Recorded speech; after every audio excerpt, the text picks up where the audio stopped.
Welcome back to Morning Joe, 21 past the hour. Joining us now from the White House, NBC News White House correspondent and co-host of MSNBC's The Daily Rundown, Savannah Guthrie. Also with us, NBC News Capitol Hill correspondent Kelly O'Donnell. Good to have you both with us. Actually, I'd like to hear from Savannah and Kelly about the vice president's role in all this as we count down to a potential government shutdown. Might he go to Capitol Hill to broker a deal? Savannah, is that on the table? And then, Kelly, how would that make a difference? You know, I haven't heard that the vice president will be heading up to the Hill. What I have heard is that talks really broke down over the night. And Kelly and I were both up late last night talking to our various sources here at the White House that there was a feeling of some optimism. Various formulations I heard were really close, were within reach. Waking up this morning, I'm now hearing both from the Hill and from the White House that things seem to have broken down. You know, these staffers worked till 3 in the morning, just in a measure of how acrimonious this has all become. There's disagreement over what they're disagreeing about. The White House says this is all about those policy riders, those policy provisions like defunding Planned Parenthood and sharply limiting what the EPA can do. And that's where things are breaking down. Republicans are now saying, no, it's about the spending. We can't agree on the spending figure, and we can't agree on the composition of the cuts. As of last night, I can tell you the range of where the spending cuts was going to be was between $34 and $37 billion. And so the White House was coming up a little bit from their number. Boehner would have had to come down from his number. Now Republicans are saying that doesn't cut it. All indications at this moment are that there's no deal and we're heading for a shutdown. Kelly O'Donnell, that would sound like a shutdown is imminent, and that would happen in a matter of hours.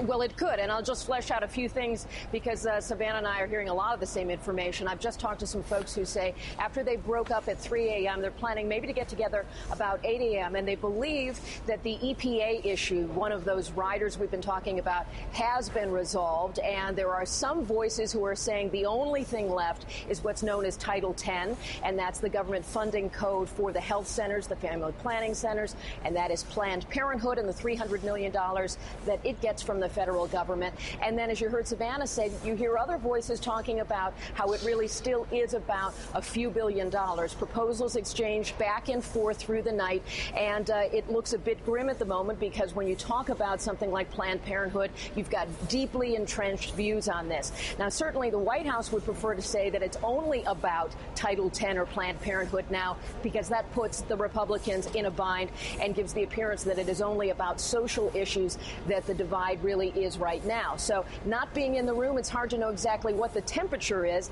But as far as the vice president's involvement, these deals at this level have been going between the chiefs of staff for Speaker Boehner and Leader Reid and the chief of staff for the president. It's been at that kind of a level here at the Capitol through the night. The vice president's been in the room with President Obama. And certainly the skill set that Joe Biden brings to this is he knows how Congress works better than anybody in the executive branch right now, has those personal relationships and can be a deal closer. But I haven't heard anyone in the wee hours here reference him as the guy to go in to try to close it because there's a lot of confidence in those chiefs of staff. And I'm told that by mid-morning, they've got to let the president know where they are. The president had said last night he needed to know by about noon. So the hours are really shrinking now. And everybody's getting a little bit of sleep, get fresh, come back and try and do it again, maybe as early as 8. Well, you know, they just don't have a lot of time left. No, they don't. I mean, let's and not much room. No, don't put the...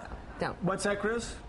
Okay, so Savannah, does the White House believe right now that that politically it's going to get because you look at the number right here, and this is very critical. Let's put up the clock. No, we're going to count down. Don't put only 16 hours and 34 minutes till my birthday, and now put up the other clock. That's important. The other clock. Do you have the other clock too? Okay, it's also 16 hours and 34 minutes to the government shutdown. It is the same thing. Nostradamus predicted that would happen. He did. That's my birthday. We get the IHOP clock in a second. Is there a short-term extension for your birthday, Joe? I'd like to get one of those when mine rolls around. I need one of those for about 5 years. But Savannah, does the White House believe that if the clock runs down, the government shut down, that they win this politically?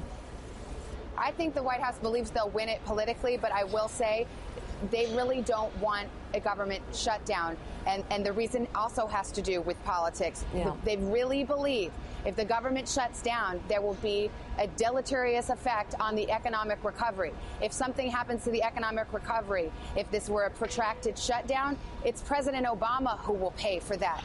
They don't want to see a government shutdown, so they don't really care about how it plays out in the short term, although they are confident that Republicans ultimately would be blamed. They think they are the ones who are looking reasonable, looking like they can compromise. That's what independents certainly want to see. What's fascinating about all of this is Speaker Boehner. I mean, this is his moment. Whether or not he could sell his conference on a deal, whether he feels that he has no choice but to see the government shut down. But then you got to just ask yourself, what happens after that? So it shuts down for a few days.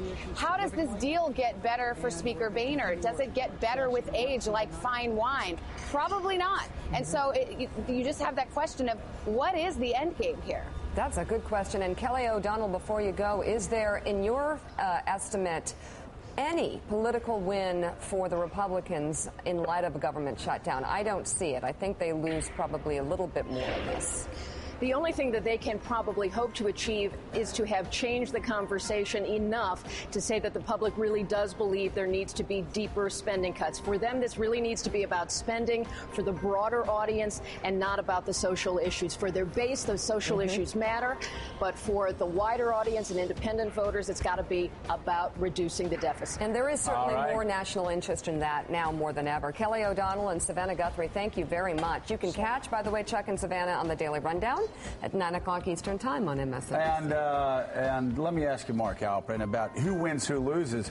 It's not always that clean cut, is it? Because Republicans won legislatively. We got reelected in 96, 98, and 2000. We controlled Congress for another decade after shutting down the government, and most of our people liked it, and yet Bob Dole lost. The Republicans don't have a lightning rod like Gingrich, and they have a stronger hand for a variety of arguments.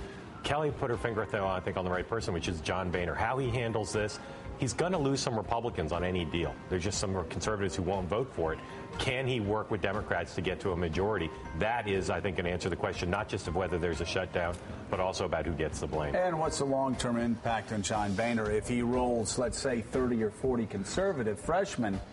That stays with you. That is scar tissue that doesn't leave. That is tough, and they don't trust him. They never trust him. He's not the leader of this revolution. He was the guy who happened to be in office when the revolution happened, and that core of freshmen, they're not aligned with him in the way that all your freshmen were back in '95. With Gingrich, not the case for him. His speakership is sort of precarious. All right, coming up later, we're going to have Senator Chuck Schumer and the Washington Post's Eugene Robinson on the show. But first, a surprising turn of events in the Wisconsin union battle. We'll have the details on that coming up next. Stay right here on Morning Joe.